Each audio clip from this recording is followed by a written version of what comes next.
दशरथकृतं शनिस्तोत्रं प्रसन्नो यदि मे सौरे एकश्चास्तु वरः परः रोहिणीं भेदयित्वा तु न गन्तव्यं कदाचन सरितः सागरा यावच्चन्द्रार्कमेदिनी याचितं तु महासौरे नन्यमिक्षाम्यहम् एवमस्तु शनिप्रोक्तं वरलब्ध्वा तु शाश्वतं प्राप्यैवं तु वरं राजा कृतकृत्यो भवत्तदा पुनरेवाब्रवीत्तुष्टो वरं वरमसुव्रत नमः कृष्णाय नीलाय शितिकण्ठनिभाय च नमः कालाग्निरूपाय कृतान्ताय च वै नमः नमो निर्मांसदेहाय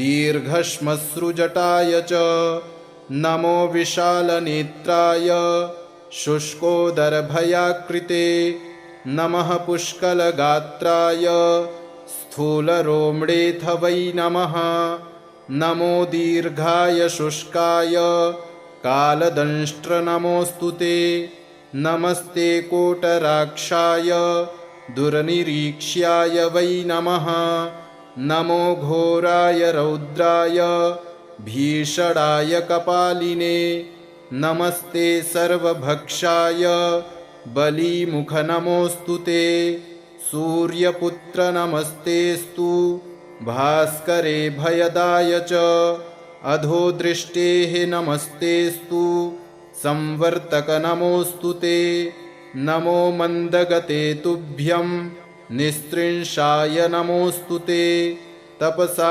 दग्धदेहाय नित्यं योगरताय च नमो नित्यं क्षुधार्ताय अतृप्ताय च वै नमः ज्ञानचक्षुर्नमस्तेस्तु कश्यपात्मजसूनवे तुष्टो ददासि वैराज्यं रुष्टो हरसि तत्क्षणात् देवासुरमनुष्यांश्च सिद्धविद्याधरोरगाः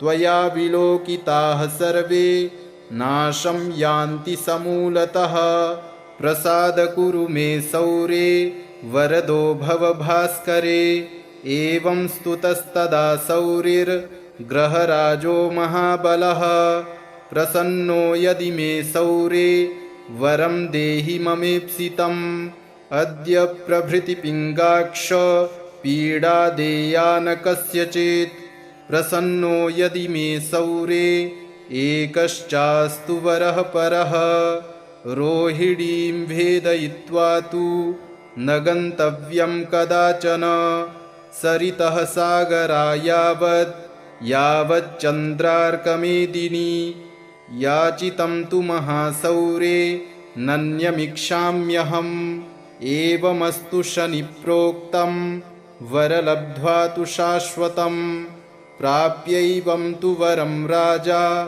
कृतकृत्यो भवत्तदा पुनरेवाब्रवीत्तुष्टो वरं वरमसुव्रत नमः कृष्णाय नीलाय शितिकण्ठनिभाय च नमः कालाग्निरूपाय कृतान्ताय च वै नमः नमो निर्मांसदेहाय दीर्घश्मश्रुजटाय च नमो विशालनेत्राय शुष्कोदरभयाकृते नमः पुष्कलगात्राय स्थूलरोम्डेऽथ वै नमः नमो दीर्घाय शुष्काय कालदंष्ट्र नमोऽस्तु ते नमस्ते कोटराक्षाय दुर्निरीक्ष्याय वै नमः नमो घोराय रौद्राय भीषणाय कपालिने नमस्ते सर्वभक्षाय बलीमुख नमोऽस्तु ते सूर्यपुत्र नमस्तेस्तु भास्करे भयदाय च अधोदृष्टेः नमस्तेस्तु संवर्तक नमोऽस्तु ते नमो मन्दगते तुभ्यं निस्त्रिंशाय नमोऽस्तु ते तपसा दग्धदेहाय नित्यं योगरताय च नमो नित्यं क्षुधार्ताय अतृप्ताय च वै नमः। ज्ञानचक्षुर्नमस्तेऽस्तु कश्यपात्मजसूनवे। तुष्टो ददासि वैराज्यं रुष्टो हरसि तत्क्षणात्। देवासुरमनुष्यांश्च सिद्धविद्याधरोरगाः त्वया विलोकिताः सर्वे नाशं यान्ति समूलतः। प्रसाद कुरु मे सौरे वरदो भव भास्करे। एवं स्तुतस्तदा सौरिर्ग्रहराजो महाबलः। प्रसन्नो यदि मे सौरे वरं देहि ममेप्सितम्। अद्य प्रभृतिपिङ्गाक्ष पीडा देया न कस्यचित्। प्रसन्नो यदि मे सौरे एकश्चास्तु वरः परः। रोहिणीं भेदयित्वा तु न गन्तव्यं कदाचन। सरितः सागरा यावच्चन्द्रार्कमेदिनी। याचितं तु महासौरे नन्यमिक्षाम्यहम्। एवमस्तु शनिप्रोक्तं वरलब्ध्वा तु शाश्वतम्। प्राप्यैवं तु वरं राजा कृतकृत्यो भवत्तदा। पुनरेवाब्रवीत्तुष्टो वरं वरमसुव्रत। नमः कृष्णाय नीलाय शितिकण्ठनिभाय च। नमः कालाग्निरूपाय कृतान्ताय च वै नमः। नमो निर्मांसदेहाय दीर्घश्मश्रुजटाय च। नमो विशालनेत्राय शुष्कोदरभयाकृते। नमः पुष्कलगात्राय स्थूलरोम्डेऽथ वै नमः। नमो दीर्घाय शुष्काय कालदंष्ट्र नमोऽस्तु ते। नमस्ते कोटराक्षाय दुर्निरीक्ष्याय वै नमः। नमो घोराय रौद्राय भीषणाय कपालिने। नमस्ते सर्वभक्षाय बलीमुख नमोऽस्तु ते। सूर्यपुत्र नमस्तेऽस्तु भास्करे भयदाय च। अधोदृष्टेः नमस्तेऽस्तु संवर्तक नमोऽस्तु ते। नमो मन्दगते तुभ्यं निस्त्रिंशाय नमोऽस्तु ते। तपसा दग्धदेहाय नित्यं योगरताय च। नमो नित्यं क्षुधार्ताय अतृप्ताय च वै नमः। ज्ञानचक्षुर्नमस्तेऽस्तु कश्यपात्मजसूनवे। तुष्टो ददासि वैराज्यं रुष्टो हरसि तत्क्षणात्।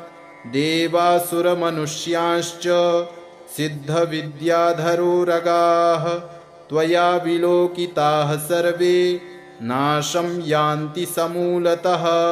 प्रसाद कुरु मे सौरे वरदो भव भास्करे। एवं स्तुतस्तदा सौरिर्ग्रहराजो महाबलः। प्रसन्नो यदि मे सौरे वरं देहि ममेप्सितम्। अद्य प्रभृतिपिङ्गाक्ष पीडा देया न कस्यचित्। प्रसन्नो यदि मे सौरे एकश्चास्तु वरः परः।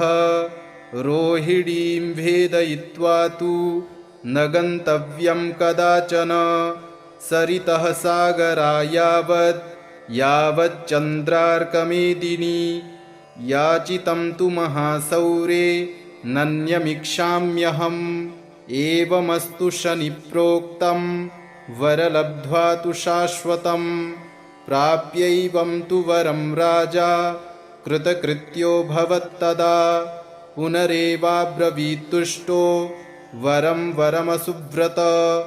नमः कृष्णाय नीलाय शितिकण्ठनिभाय च।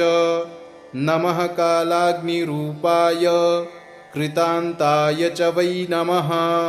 नमो निर्मांसदेहाय दीर्घश्मश्रुजटाय च। नमो विशालनेत्राय शुष्कोदरभयाकृते। नमः पुष्कलगात्राय स्थूलरोम्डेऽथ वै नमः। नमो दीर्घाय शुष्काय कालदंष्ट्र नमोऽस्तु ते। नमस्ते कोटराक्षाय दुर्निरीक्ष्याय वै नमः। नमो घोराय रौद्राय भीषणाय कपालिने। नमस्ते सर्वभक्षाय बलिमुख नमोऽस्तु ते। सूर्यपुत्र नमस्तेस्तु भास्करे भयदाय च। अधोदृष्टेः नमस्तेस्तु संवर्तक नमोऽस्तु ते। नमो मन्दगते तुभ्यं निस्त्रिंशाय नमोऽस्तु ते। तपसा दग्धदेहाय नित्यं योगरताय च। नमो नित्यं क्षुधार्ताय अतृप्ताय च वै नमः। ज्ञानचक्षुर्नमस्तेस्तु कश्यपात्मजसूनवे। तुष्टो ददासि वैराज्यं रुष्टो हरसि तत्क्षणात्। देवासुरमनुष्यांश्च सिद्धविद्याधरोरगाः त्वया विलोकिताः सर्वे नाशं यान्ति समूलतः। प्रसाद कुरु मे सौरे वरदो भव भास्करे। एवं स्तुतस्तदा सौरिर्ग्रहराजो महाबलः। प्रसन्नो यदि मे सौरे वरं देहि ममेप्सितम्। अद्य प्रभृतिपिङ्गाक्ष पीडा देया न कस्यचित्। प्रसन्नो यदि मे सौरे एकश्चास्तु वरः परः। रोहिणीं भेदयित्वा तु न गन्तव्यं कदाचन। सरितः सागरायावत् यावच्चन्द्रार्कमेदिनी। याचितं तु महासौरे नन्यमिक्षाम्यहम्। एवमस्तु शनिप्रोक्तं वरलब्ध्वा तु शाश्वतम्। प्राप्यैवं तु वरं राजा कृतकृत्यो भवत्तदा। पुनरेवाब्रवीत्तुष्टो वरं वरमसुव्रत। नमः कृष्णाय नीलाय शितिकण्ठनिभाय च। नमः कालाग्निरूपाय कृतान्ताय च वै नमः। नमो निर्मांसदेहाय दीर्घश्मश्रुजटाय च। नमो विशालनेत्राय शुष्कोदरभयाकृते। नमः पुष्कलगात्राय स्थूलरोम्णेऽथ वै नमः। नमो दीर्घाय शुष्काय कालदंष्ट्र नमोऽस्तु ते। नमस्ते कोटराक्षाय दुर्निरीक्ष्याय वै नमः। नमो घोराय रौद्राय भीषणाय कपालिने। नमस्ते सर्वभक्षाय बलिमुख नमोऽस्तु ते। सूर्यपुत्र नमस्तेस्तु भास्करे भयदाय च। अधोदृष्टेः नमस्तेस्तु संवर्तक नमोऽस्तु ते। नमो मन्दगते तुभ्यं निस्त्रिंशाय नमोऽस्तु ते। तपसा दग्धदेहाय नित्यं योगरताय च। नमो नित्यं क्षुधार्ताय अतृप्ताय च वै नमः। ज्ञानचक्षुर्नमस्तेस्तु कश्यपात्मजसूनवे। तुष्टो ददासि वैराज्यं रुष्टो हरसि तत्क्षणात्। देवासुरमनुष्यांश्च सिद्धविद्याधरोरगाः त्वया विलोकिताः सर्वे नाशं यान्ति समूलतः। प्रसाद कुरु मे सौरे वरदो भव भास्करे। एवं स्तुतस्तदा सौरिर्ग्रहराजो महाबलः। प्रसन्नो यदि मे सौरे वरं देहि ममेप्सितम्। अद्य प्रभृतिपिङ्गाक्ष पीडा देया न कस्यचित्। प्रसन्नो यदि मे सौरे एकश्चास्तु वरः परः। रोहिणीं भेदयित्वा तु न गन्तव्यं कदाचन। सरितः सागरायावत् यावच्चन्द्रार्कमेदिनी। याचितं तु महासौरे नन्यमिक्षाम्यहम् एवमस्तु शनिप्रोक्तं वरलब्ध्वा तु शाश्वतं प्राप्यैवं तु वरं राजा कृतकृत्यो भवत्तदा पुनरेवाब्रवीत्तुष्टो वरं वरमसुव्रत नमः कृष्णाय नीलाय शितिकण्ठनिभाय च नमः कालाग्निरूपाय कृतान्ताय च वै नमः नमो निर्मांसदेहाय दीर्घश्मश्रुजटाय च नमो विशालनेत्राय शुष्कोदरभयाकृते नमः पुष्कलगात्राय स्थूलरोम्डेऽथ वै नमः नमो दीर्घाय शुष्काय कालदंष्ट्र नमोऽस्तु ते नमस्ते कोटराक्षाय दुर्निरीक्ष्याय वै नमः नमो घोराय रौद्राय भीषणाय कपालिने नमस्ते सर्वभक्षाय बलीमुख नमोऽस्तु ते सूर्यपुत्र नमस्तेस्तु भास्करे भयदाय च अधोदृष्टेः नमस्तेस्तु संवर्तक नमोऽस्तु ते नमो मन्दगते तुभ्यं निस्त्रिंशाय नमोऽस्तु ते तपसा दग्धदेहाय नित्यं योगरताय च नमो नित्यं क्षुधार्ताय अतृप्ताय च वै नमः ज्ञानचक्षुर्नमस्तेस्तु कश्यपात्मजसूनवे तुष्टो ददासि वैराज्यं रुष्टो हरसि तत्क्षणात् देवासुरमनुष्यांश्च सिद्धविद्याधरोरगाः त्वया विलोकिताः सर्वे नाशं यान्ति समूलतः प्रसाद कुरु मे सौरे वरदो भव भास्करे एवं स्तुतस्तदा सौरिर्ग्रहराजो महाबलः प्रसन्नो यदि मे सौरे वरं देहि ममेप्सितम् अद्य प्रभृति पिङ्गाक्ष पीडा देया न कस्यचित् प्रसन्नो यदि मे सौरे एकश्चास्तु वरः परः रोहिणीं भेदयित्वा तु न गन्तव्यं कदाचन सरितः सागरा यावच्चन्द्रार्कमेदिनी याचितं तु महासौरे नन्यमिक्षाम्यहम् एवमस्तु शनिप्रोक्तं वरलब्ध्वा तु शाश्वतं प्राप्यैवं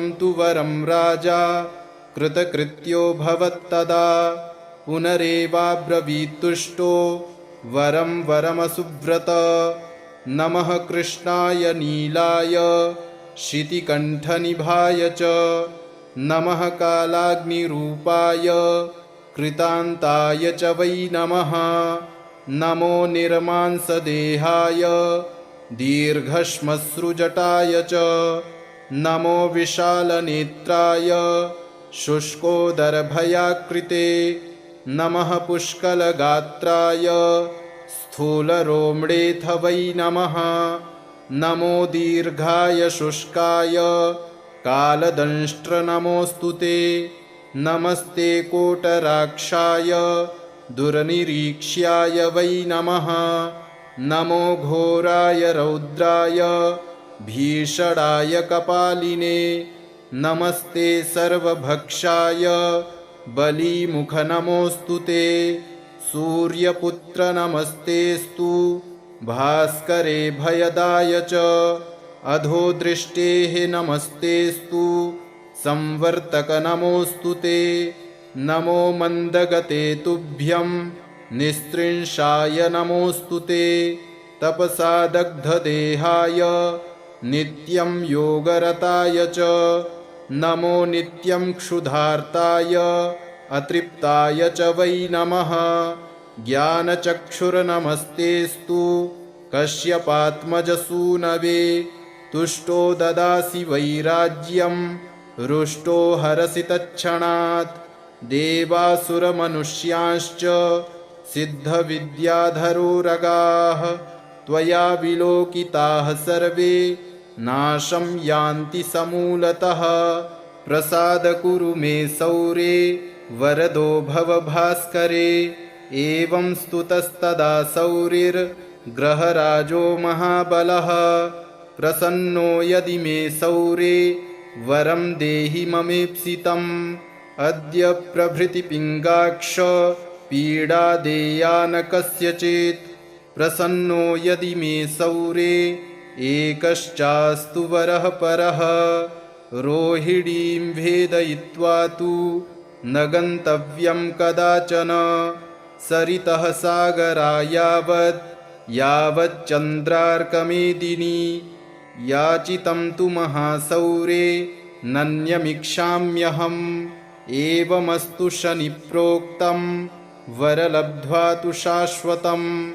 प्राप्यैवं तु वरं राजा कृतकृत्यो भवत्तदा। पुनरेवाब्रवीत्तुष्टो वरं वरमसुव्रत। नमः कृष्णाय नीलाय शितिकण्ठनिभाय च। नमः कालाग्निरूपाय कृतान्ताय च वै नमः। नमो निर्मांसदेहाय दीर्घश्मश्रुजटाय च। नमो विशालनेत्राय शुष्कोदरभयाकृते। नमः पुष्कलगात्राय स्थूलरोम्णेऽथ वै नमः। नमो दीर्घाय शुष्काय कालदंष्ट्र नमोऽस्तु ते। नमस्ते कोटराक्षाय दुर्निरीक्ष्याय वै नमः। नमो घोराय रौद्राय भीषणाय कपालिने। नमस्ते सर्वभक्षाय बलीमुख नमोऽस्तु ते। सूर्यपुत्र नमस्तेस्तु भास्करे भयदाय च। अधोदृष्टेः नमस्तेस्तु संवर्तक नमोऽस्तु ते। नमो मन्दगते तुभ्यं निस्त्रिंशाय नमोऽस्तु ते। तपसा दग्धदेहाय नित्यं योगरताय च। नमो नित्यं क्षुधार्ताय अतृप्ताय च वै नमः। ज्ञानचक्षुर्नमस्तेस्तु कश्यपात्मजसूनवे। तुष्टो ददासि वैराज्यं रुष्टो हरसि तत्क्षणात्। देवासुरमनुष्यांश्च सिद्धविद्याधरोरगाः त्वया विलोकिताः सर्वे नाशं यान्ति समूलतः। प्रसाद कुरु मे सौरे वरदो भव भास्करे। एवं स्तुतस्तदा सौरिर्ग्रहराजो महाबलः। प्रसन्नो यदि मे सौरे वरं देहि ममेप्सितम्। अद्य प्रभृति पिङ्गाक्ष पीडा देया न कस्यचित्। प्रसन्नो यदि मे सौरे एकश्चास्तु वरः परः।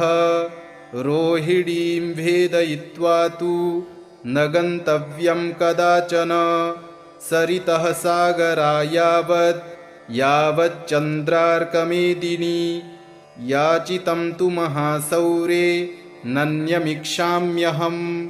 एवमस्तु शनिप्रोक्तं वरलब्ध्वा तु शाश्वतं। प्राप्यैवं तु वरं राजा कृतकृत्यो भवत्तदा। पुनरेवाब्रवीत्तुष्टो वरं वरमसुव्रत। नमः कृष्णाय नीलाय शितिकण्ठनिभाय च। नमः कालाग्निरूपाय कृतान्ताय च वै नमः। नमो निर्मांसदेहाय दीर्घश्मश्रुजटाय च। नमो विशालनेत्राय शुष्कोदरभयाकृते। नमः पुष्कलगात्राय स्थूलरोम्णेऽथ वै नमः। नमो दीर्घाय शुष्काय कालदंष्ट्र नमोऽस्तु ते। नमस्ते कोटराक्षाय दुर्निरीक्ष्याय वै नमः। नमो घोराय रौद्राय भीषणाय कपालिने। नमस्ते सर्वभक्षाय बलीमुख नमोऽस्तु ते। सूर्यपुत्र नमस्तेस्तु भास्करे भयदाय च अधोदृष्टेः नमस्तेस्तु संवर्तक नमोऽस्तु ते नमो मन्दगते तुभ्यं निस्त्रिंशाय नमोऽस्तु ते तपसा दग्धदेहाय नित्यं योगरताय च नमो नित्यं क्षुधार्ताय अतृप्ताय च वै नमः ज्ञानचक्षुर्नमस्तेस्तु कश्यपात्मजसूनवे तुष्टो ददासि वैराज्यं रुष्टो हरसि तत्क्षणात् देवासुरमनुष्यांश्च सिद्धविद्याधरोरगाः त्वया विलोकिताः सर्वे नाशं यान्ति समूलतः प्रसाद कुरु मे सौरे वरदो भव भास्करे एवं स्तुतस्तदा सौरिर्ग्रहराजो महाबलः प्रसन्नो यदि मे सौरे वरं देहि ममेप्सितम् अद्य प्रभृतिपिङ्गाक्ष पीडा देया न कस्यचित् प्रसन्नो यदि मे सौरे एकश्चास्तु वरः परः रोहिणीं भेदयित्वा तु न गन्तव्यं कदाचन सरितः सागरा यावच्चन्द्रार्कमेदिनी याचितं तु महासौरे नन्यमिक्षाम्यहम् एवमस्तु शनिप्रोक्तं वरलब्ध्वा तु शाश्वतं प्राप्यैवं तु वरं राजा कृतकृत्यो भवत्तदा पुनरेवाब्रवीत्तुष्टो वरं वरमसुव्रत नमः कृष्णाय नीलाय शितिकण्ठनिभाय च नमः कालाग्निरूपाय कृतान्ताय च वै नमः नमो निर्मांसदेहाय दीर्घश्मश्रुजटाय च नमो विशालनेत्राय शुष्कोदरभयाकृते नमः पुष्कलगात्राय स्थूलरोम्डेऽथ वै नमः नमो दीर्घाय शुष्काय कालदंष्ट्रनमोऽस्तु ते नमस्ते कोटराक्षाय दुर्निरीक्ष्याय वै नमः नमो घोराय रौद्राय भीषणाय कपालिने नमस्ते सर्वभक्षाय बलीमुखनमोऽस्तु ते सूर्यपुत्र नमस्तेस्तु भास्करे भयदाय च अधोदृष्टेः नमस्तेस्तु संवर्तक नमोऽस्तु ते नमो मन्दगते तुभ्यं निस्त्रिंशाय नमोऽस्तु ते तपसा दग्धदेहाय नित्यं योगरताय च नमो नित्यं क्षुधार्ताय अतृप्ताय च वै नमः ज्ञानचक्षुर्नमस्तेस्तु कश्यपात्मजसूनवे तुष्टो ददासि वैराज्यं रुष्टो हरसि तत्क्षणात् देवासुरमनुष्यांश्च सिद्धविद्याधरोरगाः त्वया विलोकिताः सर्वे नाशं यान्ति समूलतः प्रसाद कुरु मे सौरे वरदो भव भास्करे एवं स्तुतस्तदा सौरिर्ग्रहराजो महाबलः प्रसन्नो यदि मे सौरे वरं देहि ममेप्सितम् अद्य प्रभृतिपिङ्गाक्ष पीडा देया न कस्यचित् प्रसन्नो यदि मे सौरे एकश्चास्तु वरः परः रोहिणीं भेदयित्वा तु न गन्तव्यं कदाचन सरितः सागरा यावच्चन्द्रार्कमेदिनी याचितं तु महासौरे नन्यमिक्षाम्यहम् एवमस्तु शनिप्रोक्तं वरलब्ध्वा तु शाश्वतं प्राप्यैवं तु वरं राजा कृतकृत्यो भवत्तदा पुनरेवाब्रवीत्तुष्टो वरं वरमसुव्रत नमः कृष्णाय नीलाय शितिकण्ठनिभाय च नमः कालाग्निरूपाय कृतान्ताय च वै नमः। नमो निर्मांसदेहाय दीर्घश्मश्रुजटाय च। नमो विशालनेत्राय शुष्कोदरभयाकृते।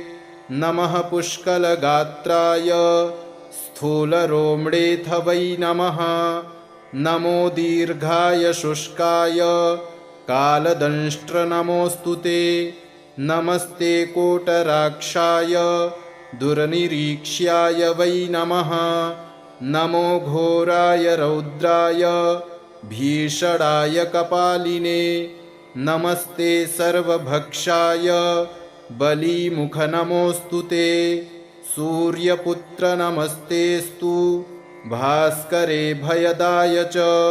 अधोदृष्टेः नमस्तेऽस्तु संवर्तक नमोऽस्तु ते।